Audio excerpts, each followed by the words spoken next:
This is the Late Round Podcast with your host, JJ Zacharisa.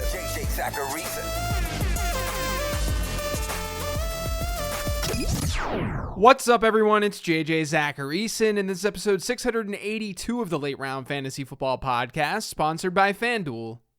Thank you for tuning in. FanDuel and GMC are bringing you the GMC Sierra Mountain Climber Pick'em, a free-to-play contest series that gives you a chance to win a share of $10,000 in FanDuel site credit every Sunday, courtesy of GMC. Every Sunday during the NFL season, you'll have a chance to answer questions based on the day's 1 p.m. and 4:25 p.m. games. The more questions you answer correctly, the higher up the mountain you'll move. If during any week you answer every question correctly for a perfect score, you'll reach the summit and win your share of $10,000 in site credit. The contest series is now live, so head to fanduel.com/free/contest/GMC to start climbing the mountain. It's a 10 trend show. Let's do this. So far this season, no quarterback has a higher completion percentage on 15-plus air yard throws than Tua Tagovailoa. After everything people were saying about his deep ball ability, here we are. But here's the thing. I talked about this multiple times over the offseason. Tua's deep ball ability was never in question, at least for me. It was his frequency that I think we needed to question. He hadn't been throwing it deep very often as a starter. And to be honest, that hasn't changed all that much. He's still throwing at 15-plus air yards at a below-average rate. He's just completing a lot of those throws. But it works in an offense like this because he has two wide receivers who are great after the catch. That's why this marriage with Mike McDaniel can work. Amari Cooper might be the best alpha that no one's talking about right now in fantasy football. He had a rough week 1, yes. But over the last 2 weeks, Cooper's ranked in the top 10 in weekly wide receiver scoring, and he's seen target shares of 37% and 35.5%. CeeDee Lamb is the only other wide receiver to have hit a 35% target share in both weeks 2 and 3. I think the people with Amari Cooper understand what they have, but I don't think the rest of the fantasy world does. Antonio Gibson's peripherals keep getting worse. He started the season with almost a 20% target share in week 1, then it was 9%, and then 2.4% this past week. Meanwhile, his snap share, thanks to GameScript, has gone from 64% to 54% to 44% each week. It's tough to trust a player like this in fantasy football. Now, running back isn't very deep, but the transaction from last week's 15 transaction show remains for Antonio Gibson. He's still a sell. Jonathan Taylor's having kind of a slow start to the season. But if you want to look at his performance thus far from a half-glass full perspective, get this. In 2021, Taylor handled 78.2% of Indy's running back rushes per game. This year, that's up by over 6 percentage points. In 2021, he had a 9.4% target share per game. This year, that's up by over a full percentage point. So his usage really isn't any different. He's just not quite as effective, and he's only got 1 touchdown through 3 games. He's still the player that you want most, maybe aside from Cooper Kupp, in all of fantasy football. Let's talk about the Rams' backfield. In week 1, it was Darrell Henderson. He played 82% of the team's snaps. In week 2, that number fell to 56.5%. This past week, it was 50%. Cam Akers outrushed Henderson 12-4 on Sunday. This is looking like a mess for fantasy purposes. But if you want some optimism around Henderson, the Rams did use him more in the first half this past week. Henderson's also played over 84% of the Rams' snaps on third down over the last 2 weeks, according to 4for4 Stat Explorer. So when they get into an actual negative game script, we're going to see more Henderson. That's at least good for fantasy purposes. Breece Hall played more than half of the Jets' snaps for the first time this past week, and his overall usage leapfrogged Michael Carter's for the first time this year too. In weeks 1 and 2, Hall was averaging a 9.9% target share.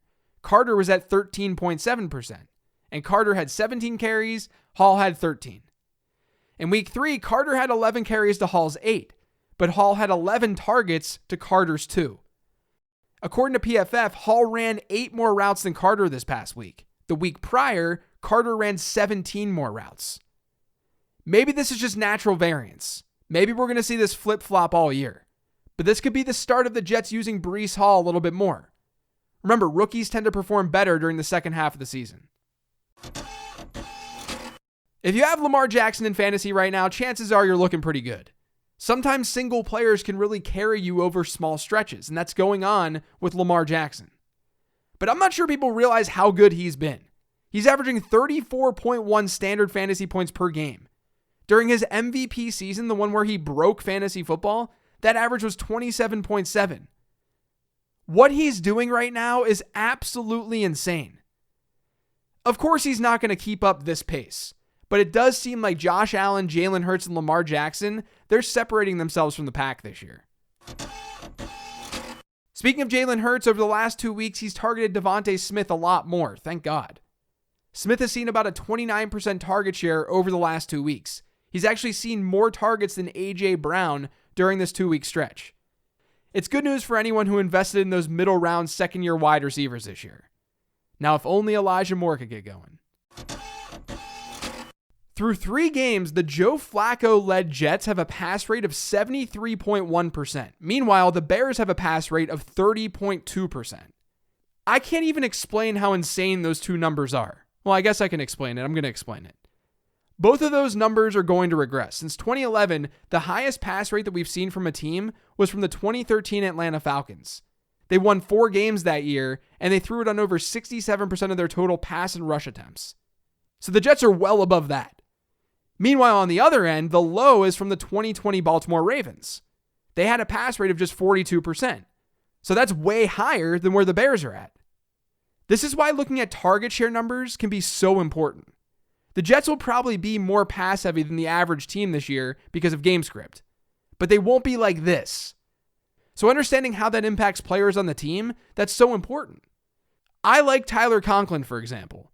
I think he's a decent add at a really bad position this week. But he has a 16% target share. It's not like he's over that 20% mark. If he maintains that target share, but the Jets throw it at a more normal rate, he's going to suffer a little bit in fantasy football. That doesn't mean to avoid Conklin. I had him as an ad on the 15 Transaction Show for a reason. It just means that volume like this can really impact fantasy football in small samples. Now, the last trend this week is kind of a wild one. There are 2 teams so far this year who have averaged 1 offensive touchdown per game. Every other team has averaged more. The 2 teams, the Broncos and the Buccaneers. Better days are ahead for both offenses. If you look at their rate of scoring per drive, so both a field goal or a touchdown, the Broncos rank 14th in scoring rate. The Buccaneers aren't that far behind them. Denver's actually 10th in yards per drive. The Buccaneers are 15th. So overall, I would still be very patient with these offenses. That's going to do it for today's show, though. Thanks to all of you for listening. If you've yet to subscribe to the Late Round Fantasy Football Podcast, make sure you are by searching for it pretty much anywhere podcasts can be found. And don't forget to follow me on Twitter at LateRoundQB. Check out LateRound.com for everything I'm offering. Join the Patreon. You get rest of season rankings, weekly rankings, a great Discord community, and much more. Thanks for listening, everyone. Really appreciate it. I'll talk to you tomorrow.